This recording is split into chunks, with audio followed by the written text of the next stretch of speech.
কওমি মাদ্রাসার হুজুরদেরকে নিয়ে তার সিরিয়াস চুলকানি শুরু হয়ে গেছে। কওমি মাদ্রাসার হুজুররা নাকি শুধু শুধু মসজিদ আর মাদ্রাসা পেলেই বাস বাস। বলার ভঙ্গিমাতে মনে হইল শুধু হুজুরদেরকেই ছোট ভাবছে তাই না, মাদ্রাসা মসজিদকেও সে তুচ্ছ মনে করতেছে। শুধু মাদ্রাসা মসজিদ হলেই, এরপরে আবার আমাদের সিলেবাসের উপরেও কথা বলেছে। কত বড় সাহস ওই বক্তার, যে বক্তা আমাদের ছাত্রের সামনে 10 লাইন যে কোনো কিতাব থেকে পড়ার যোগ্যতা রাখে না। আমি চ্যালেঞ্জ করলাম,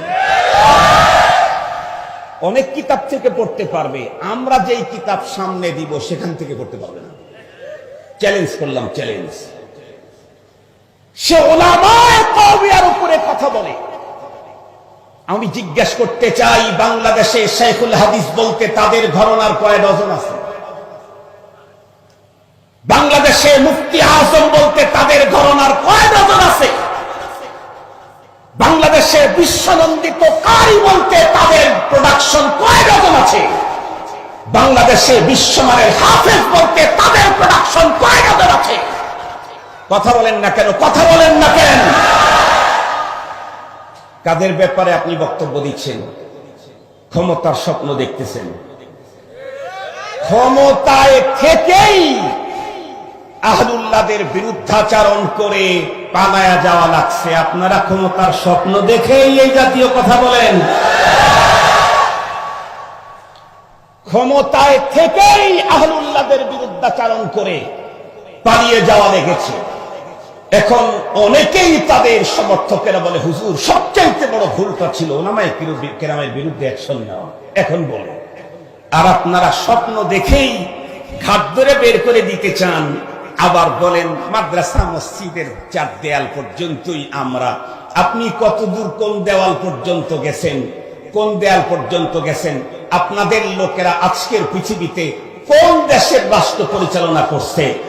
উলামায়ে কওমিয়া আফগানিস্তানে, উলামায়ে কওমিয়া কওমি মাদ্রাসার তালেব ইলমরা পৃথিবীর সর্বশ্রেষ্ঠ রাষ্ট্র কায়েমের নজির কায়েম করেছে। পৃথিবীর সবচাইতে শ্রেষ্ঠ উন্নত মানের, এত অল্প টাইমে একটা বিধ্বস্ত দেশটাকে এত উন্নতি করার ইতিহাস পৃথিবীর মধ্যে নেই।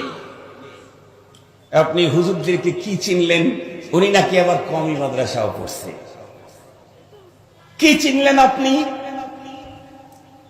কম পক্ষে কোরআন হাদিস ফতোয়া এই জাতীয় বিষয়ে আজও উলামায়ে কওমিয়ার সামনে আপনার গ্রুপের লোক কেন সারা দুনিয়া দাঁড়িয়ে 1 নম্বরে যাওয়ার সাহস করবে না?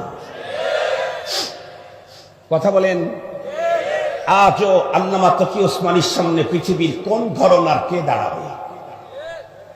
মুফতি আব্দুল মালিক সাহেবের সামনে এই দেশের কোন ঘরানার কে দাঁড়াবে? আজকের মাহফিলের সম্মানিত প্রধান অতিথি মুফতি মিজানুর রহমান সাঈদ সাহেব, তার সামনে আপনাদের ঘরানার কয়জন দাঁড়ানোর মতো আছে? নিয়ে আসেন। এই তো বললাম উপরের গুলা, নিচেরটা বলবো। আমাদের ছাত্রের মতো রেজাউল করিম আবরার তার সামনে কয়টা দাঁড়াইতে পারবে? আমাদের ছাত্রের মতো মাওলানা আরিফ বিন হাবিব কয়জন দাঁড়াবে তোমার? আমাদের ছাত্রের মতো রেজওয়ান রফিকি কে দাঁড়াবে তার সামনে ওই সাবজেক্টে? মুহতারাম হাজিরিন, যাকে তাকে নিয়ে যখন তখন তিরস্কার করা লাগে না। এক শব্দ বলে একজন হেলিকপ্টারে ভেগে গেছেন। আপনারা এত বারবার এই জাতীয় শব্দ বলতেছেন, খোদায় জানে আপনাদের কপালে কি আছে। মুহতারাম হাজিরিন, কথা বলতে বলতে একটু অনেক বেশি বলে ফেললাম, অন্য দিকে হয়ে গেছে। আমি আমার মূল সাবজেক্ট আপনাদেরকে বুঝাইতে চাই।